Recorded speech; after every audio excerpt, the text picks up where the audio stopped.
l'épisode 3 de The Acolyte? Non, mais je compte pas regarder la suite, alors tu peux y aller. Bah en fait, c'est un épisode flashback et on en apprend plus sur la jeunesse d'Osha et May. Alors je te passe les détails sur l'horrible chanson que les sorcières balancent au milieu de l'épisode. Une chanson dans Star Wars? Ouais, elles chantent avec la musique et tout. C'est bizarre, une chanson dans Star Wars. Ils se prennent pour qui, Lucasfilm? Pour Disney? Non mais plus sérieusement, il y a une révélation qui est faite. Tu sais Lord Vador qui dit toujours qu'il est exceptionnel parce que soi-disant il a pas de père et que c'est le seul à avoir été créé par la Force. Ouais, il se la raconte tout le temps, c'est chiant. Bah en fait c'est pas le seul parce que Osha et May elles ont aussi été créées par la Force dans le passé. Wow, mais là en sourdine t'es pas bien, tu veux qu'on se fasse buter? Oh ça y est, tu t'énerves maintenant, c'est bon, y a personne, t'es relou à toujours t'exciter comme ça. Puis je te ferai dire que de toute façon, quand il y a des gens, eh ben on n'est pas censé... Oh là, Hein? qu'est-ce qui se passe? Je perçois une tension entre vous. Lord Vador, vous allez bien? On vous a pas entendu arriver. Ah bon?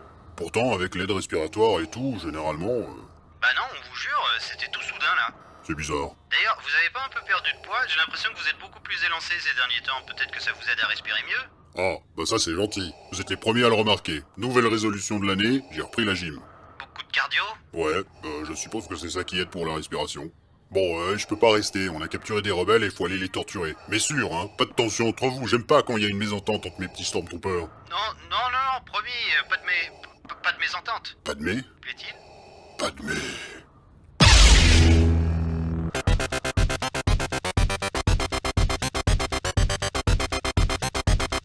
Bonjour, bienvenue sur le décrassage de la série Star Wars The Acolyte. Comme d'hab, on va passer en revue les événements marquants de l'épisode du jour et essayer de comprendre pourquoi y a rien qui va. Je me coltine cette série pour que vous n'ayez pas à la revoir ou simplement pour la rigole, donc si vous voulez, n'hésitez pas à regarder mes vidéos précédentes. Abonnez-vous aussi, ce sera sympa. Dans le dernier épisode, l'épisode 3, on se farcissait un flashback dans lequel on apprend comment les jumelles ont été séparées 16 ans plus tôt. On y découvrait notamment le summum des tensions interpersonnelles entre les deux sœurs qu'on peut résumer au dialogue suivant. Les Jedi sont méchants, les Jedi sont gentils. À la fin de l'épisode 2, on tentait d'attiser l'intérêt de l'audience concernant la vendetta de May sur les Jedi. On nous faisait miroiter une probable confrontation avec Kelnaka, le Jedi Wookiee. Et justement, quand on parle du Wookiee, le voilà en ouverture sur la planète Kofar, qui fait la cuisine. Bon, j'avais autre chose en tête que de le voir se préparer une ratatouille, mais passons. C'était pas très excitant comme ouverture. C'est juste pour nous dire, hey, tu te souviens du Wookiee? Bah voilà, il existe. On ne s'attarde pas puisqu'on part ensuite pour Coruscant, où l'on assiste à l'entraînement de Jackie.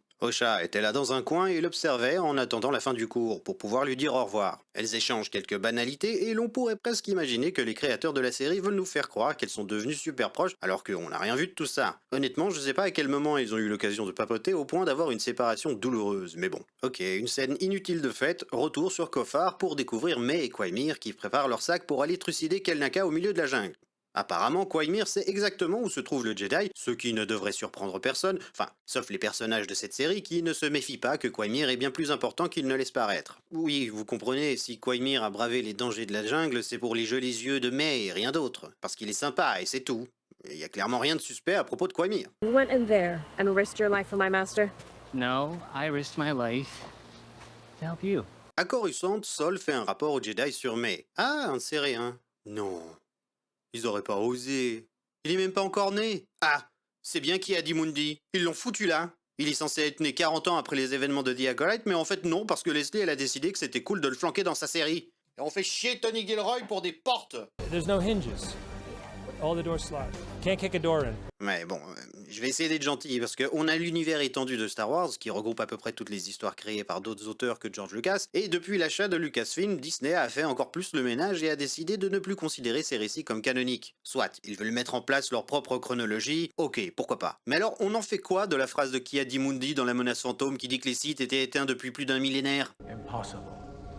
The Sith have been extinct for a millennium. Je veux dire, Leslie et Disney, ils ont décidé de décanoniser la prélogie aussi? Ici, on a Ki-Adi Mundi qui est clairement au courant d'une personne qui utilise la Force et qui tue des Jedi, qu'elle est entraînée par un maître mystérieux qui maîtrise le côté obscur, et 100 ans plus tard, il aurait tout oublié. Donc lui, avec ses deux cerveaux, il a une mémoire de pruneau. Ou alors, il se souvient très bien et il n'a rien dit à personne. Du coup, ça fait de lui un traître? Oui, je pinaille. Mais on est des fans de Star Wars, hein, c'est notre seconde nature de pinailler. Et j'avoue que j'en ai un peu marre d'entendre que le canon c'est pas si grave et qu'on doit pouvoir faire des ajustements même pour des raisons débiles. Déjà, là c'est un ajustement inutile et qui tape sur un film déjà considéré comme canonique. panique. Oui, mais c'est bon, c'est pas grave. Si, c'est grave. La seule raison pour laquelle les compagnies telles que Disney achètent des franchises comme Star Wars, c'est pas pour la beauté du geste, c'est pour profiter d'une audience existante. Ils pourraient créer quelque chose de nouveau et la personne pourrait rien dire, mais là, on a un contrat implicite. Si tu achètes Star Wars pour son audience, faut t'attendre à ce que l'audience en question elle ait des attentes. Et si tu veux la garder, il faut respecter l'œuvre dont cette même audience était fan avant que tu arrives. Sinon, on est en droit de se plaindre et de pas regarder ce que tu produis. Bon, voilà, revenons à notre épisode. Les Jedi écoutent donc le rapport de Saul et la discussion s'oriente rapidement autour de l'identité secrète du maître de May. Ils déterminent que la menace de May est critique et Saul, pour une raison que j'ignore, nous balance qu'elle est pas si dangereuse. Venestra se pointe et confirme que Saul est un peu con de vouloir alléger la chose. Elle lui rappelle que May a déjà tué 2 maîtres Jedi. Et comme visiblement c'est trop compliqué à comprendre pour les Jedi sans avoir recours à des images, elle met une projection holographique qui devient rouge pour les Jedi déjà tués. Voilà, vous voyez, ceux qui sont rouges, ça veut dire qu'ils sont morts. Ah, c'est ça, j'avais pas compris quand on avait juste dit qu'ils étaient morts.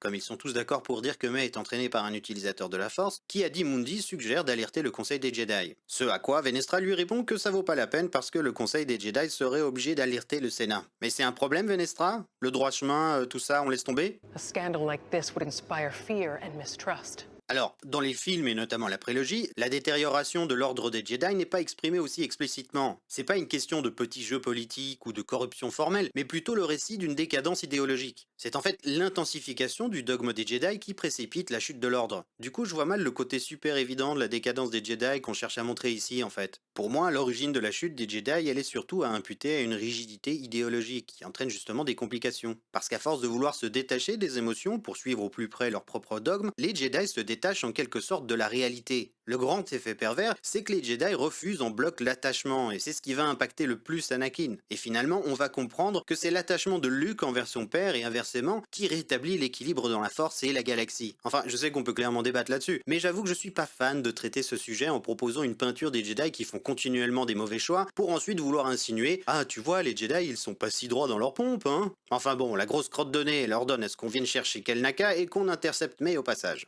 And if she doesn't come peacefully, not expecting it to come to that. Quoi? Quoi? Qu'est-ce qu'elle dit encore, la mordasse? C'est pas vrai! De quoi ça n'arrivera pas jusque-là? Tu plaisantes, mais elle a tué déjà 2 maîtres Jedi, elle est en mode body movie avec l'autre tanche pour aller zigouiller un 3e, elle a clairement résisté lors de son arrestation une première fois sur Olega, et tu penses que ça devrait pas trop bouger? Non, mais ça devrait bien se passer, y a pas de raison. J'en peux plus de ces glandus.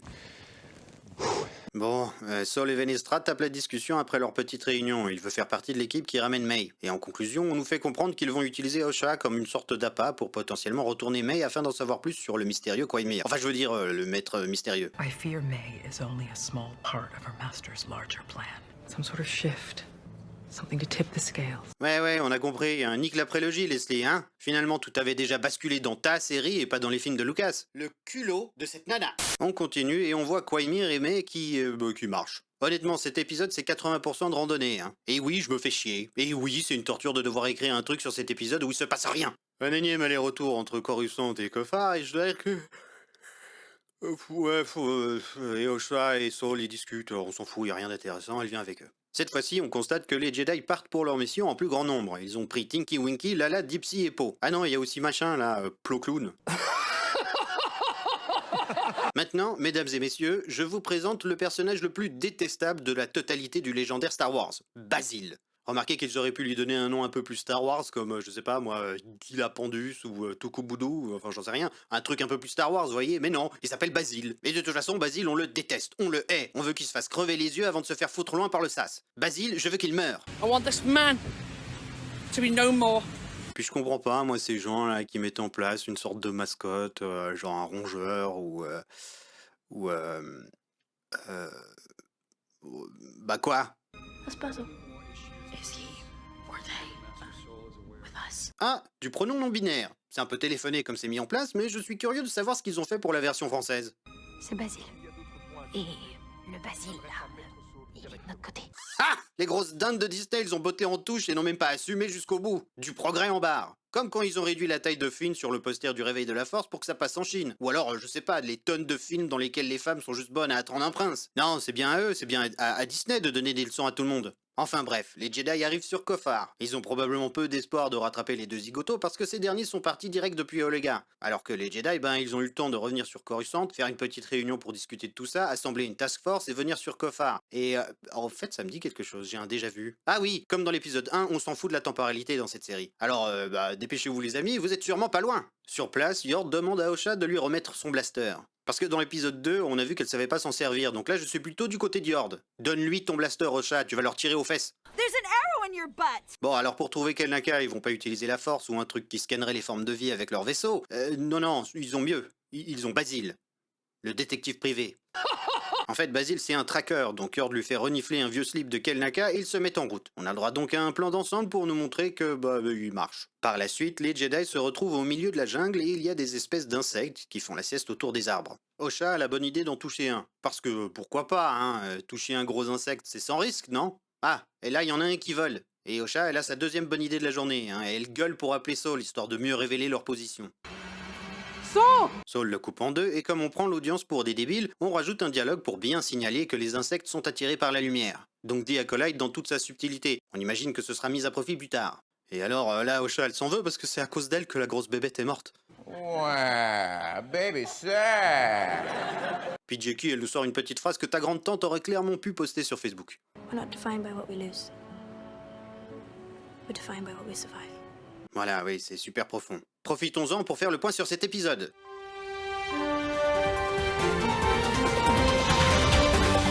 On se fait toujours chier. Petite interlude avec Quaimir et May. Cette dernière veut faire une pause avant d'aller confronter Kelnaka et Quaimir lui propose d'aller chercher de l'eau pendant qu'elle se repose un peu. On revient avec les Jedi et c'est insupportable ce ping-pong entre les deux groupes. D'un coup on voit les Jedi, de l'autre on voit May et Quaimir, d'un coup on voit les Jedi... Bref, les Jedi ont perdu Basile. Et apparemment c'est pas la première fois. Mais joie des scénarios écrits avec les pieds, il se trouve que les Jedi étaient genre à côté de May et Quaimir. Alors ils entendent le cri de May parce qu'elle appelle à l'aide. C'est hyper drôle parce que d'un côté, tout le monde entend très clairement le cri de May, mais littéralement 4 secondes avant, Yord criait pour rejoindre Saul, et là, ni Quaimir ni May n'ont entendu quelque chose. Saul! We've lost Basil. Et là, t'en as pas un à Lucasfilm qui s'est dit que ça jouait pas. Pas un. Puis toi, là, t'es pas censé sentir ta sœur quand elle est pas loin? Là, rien? Est-ce que vous l'entendez? Bah évidemment qu'ils l'entendent, on l'entend nous. On l'entend comme vous? Ah. Bon, alors faisons comme si on n'avait rien dit, et imaginons que le son, ça ne fonctionne que dans un sens. Quaimir se précipite pour aller à la rescousse de May et tombe dans un piège tendu par cette dernière. Du coup, Quaimir et May ont le temps de se faire une scène ensemble tranquille, alors que désolé, mais les Jedi, ils ont entendu le cri de May, ça n'avait vraiment pas l'air très loin. Alors que les Jedi devraient être déjà là, May déballe à Quaimir qu'en fait, elle a décidé de se rendre parce que finalement, c'est sa sœur qui lui importe le plus. Donc grosse girouette, comme sa sœur, on n'est pas surpris qu'elle soit de la même famille. I have faith in the Jedi. Ouais, visiblement les Jedi c'est des empaffés, hein. Ils glandent là parce qu'ils pensent avoir perdu la direction du cri de May, mais le cri il provenait de juste à côté quoi, enfin c'est dingue. May s'est fait la malle et semble avoir trouvé le fief de Kelnaka, elle trébuche comme une gourde et tombe nez à nez avec ce cornichon de Basile. Et vous savez ce qu'il fait, Basile? Eh ben il crie. Et les Jedi ils entendent le cri, parce que le son c'est très arbitraire dans The Acolyte. J'enchaîne. Allez-y, roulez! May se tape un sprint et rentre dans la maison du Wookiee, mais manque de bol, Kelnaka s'est fait descendre hors champ. Attends, c'est une blague? À la fin de l'épisode 2, on nous fait un teaser avec Kelnaka, on en faisait des caisses durant la promo et vous le faites crever hors champ. Comment c'est possible d'avoir des gens qui défendent cette série? Comment c'est possible d'avoir fait cette bouse et d'avoir eu l'indécence de la sortir? Y a personne à Lucasfilm ou Disney qui ont eu une conscience? Ah ouais, et Dave Filoni, apparemment le gros sauveur de Lucasfilm pour certains, t'as validé ça. Après, c'est pas étonnant vu Ahsoka, mais enfin quand même. Parce que oui, vu le statut de Dave Filoni, il a dû valider The Acolyte, hein. Il l'a validé. Voilà, les Jedi arrivent sur place et ils tombent sur Quaimir. Enfin, je veux dire le grand méchant qu'on avait pu apercevoir sur la plage dans l'épisode 1. Donc les Jedi ils foncent sur Quaimir, décidément, le grand maître mystérieux, et ils les dégagent facilement en faisant un pas de danse de Macarena. Ah, et l'épisode se termine comme ça. Voilà, merci Alex Garcia Lopez, merci Leslie, j'ai à nouveau perdu des neurones avec vos conneries. Un épisode donc très riche dans lequel on voit que les Jedi se déplacent et sont aussi débrouillards que des saucisses. Vivement la prochaine vidéo. Ah, et puis il faut que je me grouille parce qu'il y a Andorre qui sort à la fin du mois. On se réjouit. Bon allez, à la prochaine.